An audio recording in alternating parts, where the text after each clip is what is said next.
mais uma vez estamos chegando aí na sua casa com o nosso programa Cor de Rosa, nosso programa Universo Feminino. E hoje nós temos dicas de maquiagem e a nossa convidada especial é a Bárbara Pinheiro, ela que é neuropsicopedagoga e vai trazer muitas dicas aqui para nós e vai também nos ajudar. Quem sabe você tem uma criança em casa que está precisando de uma atenção, fique ligado porque hoje nós temos dicas maravilhosas aqui no programa para você. Oi, Bárbara, tudo bem? Tudo bem, Kênia. Para mim é uma satisfação muito grande estar aqui com vocês hoje no programa Universo Feminino. Que maravilha. Todo cor-de-rosa. Todo cor-de-rosa. E eu estou muito feliz, quero desde já agradecer o carinho e por essa rica oportunidade de estar aqui com vocês, poder ser útil no que for me perguntar. Prazer é todo nosso de receber você aqui e vamos falar um pouquinho sobre a sua profissão. Explica pra gente, Bárbara, como funciona a profissão que você exerce de neuropsicopedagoga, pra gente de casa aprender a conhecer melhor. Então, o neuropsicopedagogo, ele trabalha com avaliação, intervenção, diagnóstico nas dificuldades e transtornos de aprendizagem. Eu atendo ali na clínica AME, na sala 3. Já está aproveitando, já está fazendo. Com certeza.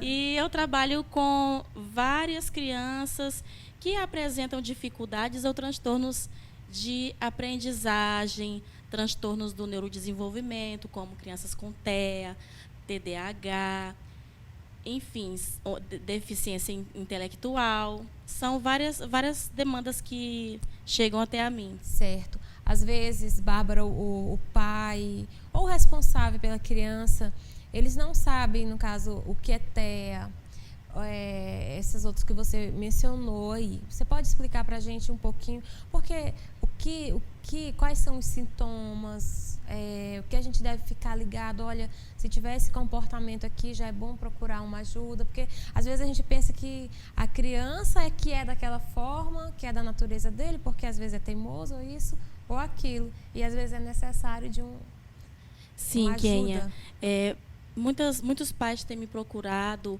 às vezes com dúvidas ainda com relação aos sintomas que as crianças têm apresentado. Às vezes deixam passar muito tempo para procurar ajuda de um especialista para avaliar essa criança, saber exatamente o que está ocasionando o comportamento disruptivo, né? O comportamento inadequado ou difícil. Então, o que acontece? Os pais precisam estar atentos aos comportamentos da criança, né? Às vezes, existem pais que chegam no ambiente, lá no consultório, e acham que a criança tem um transtorno, não sabem como resolver. E quando nós vamos avaliar, essa criança está tendo uma ansiedade, está entrando num quadro de depressão. E não é exatamente um transtorno, e sim um problema ambiental, um problema que está relacionado ao seio familiar, ali a forma de tratar, a forma de cuidar, a organização de regras e limites, que muitos pais, às vezes, vão deixando passar, aquele comportamento difícil. E, então, existem essas situações também. Nem toda criança que apresenta um comportamento irritadiço ou um comportamento, digamos, hiperativo, que muitos pais já chegam assim, meu filho é muito hiperativo. Eu digo, não, mas a gente tem que saber se ele é hiperativo mesmo, ou ele é um pouquinho agitadinho, para a gente saber se realmente é um TDAH ou não. Que o TDAH é uma das maiores demandas que a gente tem hoje no consultório, crianças que chegam com sintomas do TDAH. No caso, o que é o TDAH? O TDAH é o transtorno do déficit de atenção e hiperatividade. E ele começa, principalmente, a ser mais observado no período onde a criança começa a ir para a escola, principalmente na alfabetização, que ela vai precisar estar com a leitura, com a escrita. A criança que tem dificuldade de fazer as atividades escolares, consegue fazer tudo, brincar, consegue se divertir, mas quando chega na hora da atividade, Kênia, aí ela já quer fugir. Tem aquela criança que é predominantemente desatenta, distraída, é aquela criança que ela está de frente para a atividade, ela não consegue terminar a atividade, sempre precisa ter o pai ali, o responsável para estar ajudando a realizar a tarefa. É aquela criança que ela se distrai com qualquer estímulo do ambiente.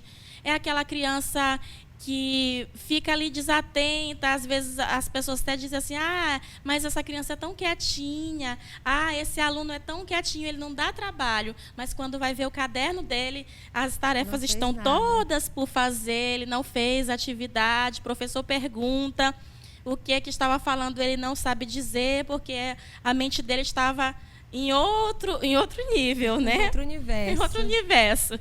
E, no caso, tem crianças, tem pais, então, que às vezes até se confundem e pensam que é preguiça da criança, mas, na verdade, ela está precisando de um tratamento. Precisa de um tratamento. E existe o TDAH de forma combinada, né? Que vai a desatenção e a hiperatividade junta, que é aquela criança que ela não para quieta, além da desatenção, de ela não conseguir absorver os conteúdos que estão sendo colocados para ela ainda deixa cair a borracha, toda hora ela está levantando, quer ir no banheiro, quer beber uma água, está mexendo nas coisas próximas a ela. É aquela criança que muitas vezes fica ressentida com facilidade, é aquela criança que não para quieta, que tem dificuldade de esperar a vez. Então, assim, para a gente saber se essa criança tem realmente o déficit de atenção e hiperatividade, que é o TDAH, ela precisa passar por uma avaliação. Tá? Então, assim, existem os especialistas que fazem essa avaliação. Eu, como neuropsicopedagoga clínica, atendo e faço avaliação também nestes casos do déficit de atenção e hiperatividade, que é das maiores demandas que eu tenho, são do TDAH, também dos TAPs, que é o transtorno específico de aprendizagem, que antes era bem mais comum chamar de descalculia, que é os problemas com dificuldades matemáticas, resolução de problemas, desortografia, que é aquela criança que confunde, troca letras, P por B, D por T, M por N, CH por X, ou J, ou G, aquela criança que troca SS por S, R por L. Então, existe uma forma de avaliar, não é só dizer, não, a criança troca letras. Quando nós vamos fazer a avaliação neuropsicopedagógica e psicopedagógica, nós fazemos todo esse rastreio, então é bem minucioso, e ali nós vamos observar as habilidades que essa criança possui e as dificuldades que ela tem e aonde que estão essas dificuldades. De repente, a criança tem uma dificuldade matemática, mas não tem na língua portuguesa, ou vice-versa. Às vezes a criança tem um problema de desortografia, mas não tem de disgrafia, que no caso a disgrafia é aquela criança que tem a escrita ruim, difícil, que alguém quer tentar ler e não consegue, mistura tudo. Né? Então, são essas situações. E também tem o TEA, que é o transtorno do espectro autista. Né? Existem crianças, os pais precisam estar atentos. A criança tem comportamento repetitivo, tipo flaps, de estalar os dedos, ou então rodopiar, ficar pulando em um só lugar. Aquela criança que ela não consegue manter contato nos olhos, ela não se interessa pela interação social, as pessoas estão chamando pelo nome dela, ela nem olha, nem faz de conta que não está observando, que não está vendo, ela está sentindo que a pessoa está ali, mas ela tem uma dificuldade na interação social, e isso precisa ser observado e tratado, tá? Então, quanto mais precocemente essa criança for diagnosticada ou não, melhor será para ela se desenvolver. O que tem acontecido, Kênia, é que muitos pais têm deixado passar os anos, aí sempre, às vezes, coloca um empecilho. Não, agora foi a pandemia, agora foi não sei o que mais lá, e aí vai deixando, e quando vai chegar para avaliar, a criança já está cheia de dificuldades. O pai pensa, não, é porque puxou a fulano. Sim, O nós vô era ouvimos assim, muito o tio isso. era assim, então Kênia, tem no muito essa consultório questão. sempre tem esse pai, essa mãe que diz, não, mas na minha família tem pessoas que se comportavam dessa mesma forma. E tem outra questão que é bastante preponderante, a questão da família, do vínculo ali. Às vezes, a mãe, o pai não consegue observar esses traços, porque ele não é especialista. Então, ele está tão ali acostumado com o filho, no lidar do dia a dia, observa alguns traços, mas ainda não consegue observar que são fatores, que são sintomas de um quadro que precisa de ser avaliado e precisa de intervenção de especialista. Aí vai deixando passar. Então, existem muitas crianças que às vezes chegam, a criança não fala, aí ele vai num especialista e observa que a criança não tem problema na articulação da fala, mas ela não conversa, ela não fala, ela não consegue formar frases. Então, é necessário estar observando e avaliando. Todo caso que troca de letra, por exemplo, a criança trocou de letra, já é um sinal para ficar de olho, ou existem um pouco que normal isso? Boa essa ou a gente pergunta, tem que ficar de olho sempre? Tem que ficar de olho sempre. A questão é que a criança, quando ela está na alfabetização, às vezes, ela troca as letras, confunde, mas isso não pode ser constante, né?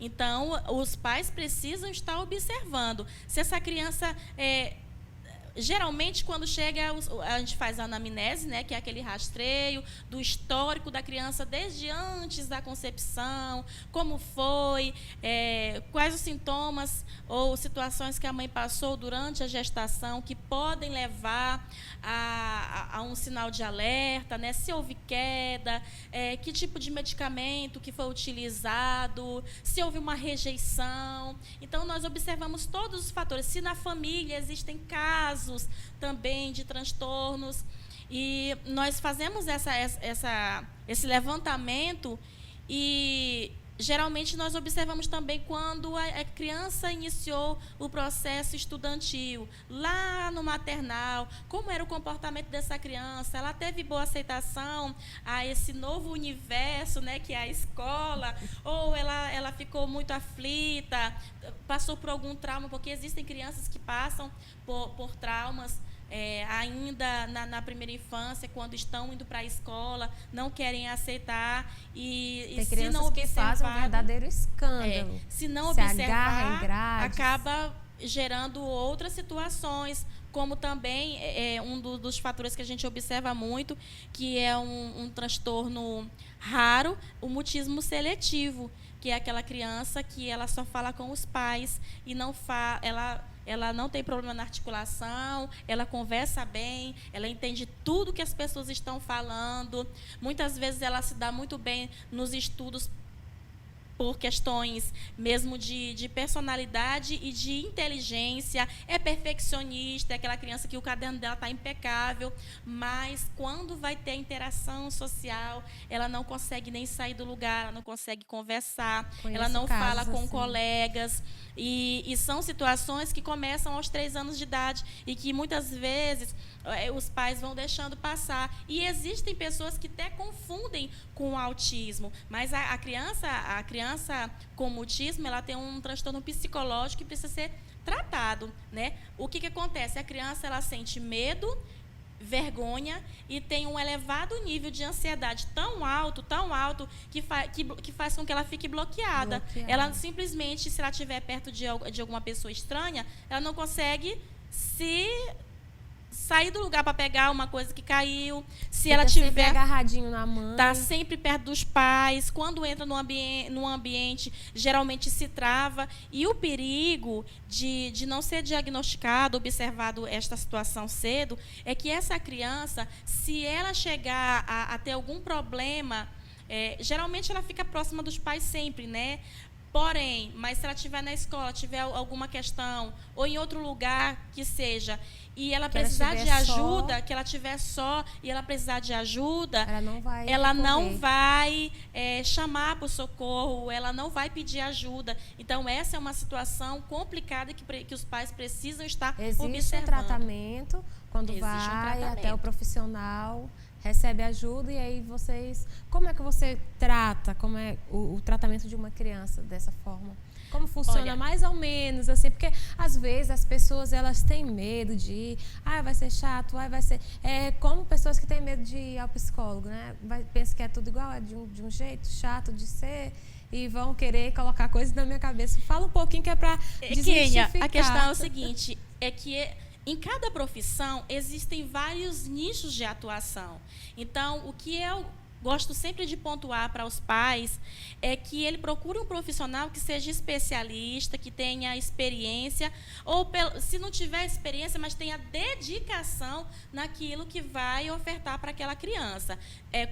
No caso do mutismo seletivo, ele é um transtorno psicológico, então ele precisa de um acompanhamento com um psicólogo, mas que esse psicólogo seja dedicado nesta área, entenda, né, desta área. Claro que ele precisa também de um acompanhamento com o neuropediatra ou com o neurologista, porque envolve toda uma questão de medicamento, né, para controlar os níveis de ansiedade que são elevadíssimos. Mas, no consultório neuropsicopedagógico, eu tenho crianças também que apresentam este quadro e eu oriento a escola, oriento os pais, trabalho com a criança. Como a criança tem dificuldade de estar falando e até se mover, o que é que eu utilizo? Eu utilizo coisas do ambiente, eu utilizo lápis, eu utilizo sinais, números, para eu obter respostas. Então, eu vou rastreando, vou observando, avaliando aquela criança, conhecendo muito sobre ela através do lúdico, né? Utilizando os meios, os recursos que eu tenho. E tem dado certo, e eu tenho descoberto assim, uma coisa muito interessante, que às vezes a gente pensa assim, que aquela criança que ela está retraída, ela está com um nível super alto de depressão, que ela não quer ter contato com ninguém, e na verdade não é isso. A questão da criança que tem mutismo seletivo é a vergonha, o medo e a ansiedade que é levada. Ela quer se comunicar, mas só em pensar em comunicar, em falar com alguém, aí ela já trava. Precisa ser cuidado, né? E você, no caso, faz esse acompanhamento. A mãezinha tem a criança, viu ali, percebeu que tem algo diferente, que algo ali não bate como todas as crianças. Ela vai com você, leva, você encaminha para o psicólogo ou outro profissional, mas ainda continua o acompanhamento com a criança, com atividades, essas coisas? Sim. Se a criança apresentar alguma dificuldade na aprendizagem, geralmente na questão escolar, o que é mais preponderante é essa questão de ela não conseguir manter contato social, que dificulta, às vezes, nem com o professor. Então, se o professor pergunta, fulano de tal, ele não vai dizer presente, alguém vai levantar e dizer por ele. Tá aqui, professor. Então, assim, não tirar ponto deste aluno, né, porque ele não está interagindo, porque ele está agindo dessa forma não porque ele queira, é um transtorno e raro, que acomete 1 em cada 1000 crianças. Tá? Então, são situações que precisam ser cuidadas com especialistas. Eu faço a minha parte, avalio e, diante do exposto, eu encaminho para o profissional capacitado. Se é um caso de ansiedade, de depressão, casos psicológicos, eu encaminho para o psicólogo e oriento os pais o porquê que eu estou encaminhando para o psicólogo. Se é um quadro sensorial ou um quadro motor, geralmente eu encaminho para o terapeuta ocupacional e explico para o pai o porquê que eu não vou ficar somente com aquela criança, porque é um trabalho multidisciplinar que envolve vários profissionais. Olha, nós vamos para os nossos comerciais e daqui a pouquinho a gente retorna, vai falar mais sobre isso e ficar atento aos sinais quando a gente deve procurar um profissional. Até daqui a pouco.